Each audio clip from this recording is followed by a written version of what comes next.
اسلام آباد کے سب سے بڑے شاپنگ مال میں غلاف کعبہ کی 10 روزہ نمائش کا انعقاد۔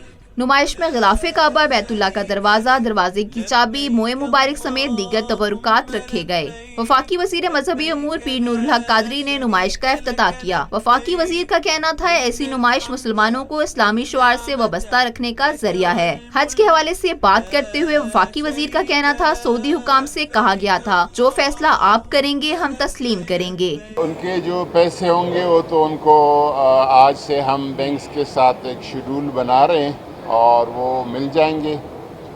باقی ان کو اگلے سال حج پہ لے جانا یہ چونکہ کیبنٹ کا ڈیسیجن ہوتا ہے، ایک پالیسی وضع کرتی ہے، وزارت ضرور اس کی سفارش کریں گی۔ شہریوں کی بڑی تعداد نے نمائش میں شرکت کی۔ ان کا کہنا تھا اس بار حج پر جانے کا موقع نہ ملنے کا دکھ ہے۔ آخر میں پیر نور الحق قادری نے وبا سے نجات کے لیے خصوصی دعا بھی کرائی۔ غلاف کعبہ کی نمائش 3 جولائی تک جاری رہے گی۔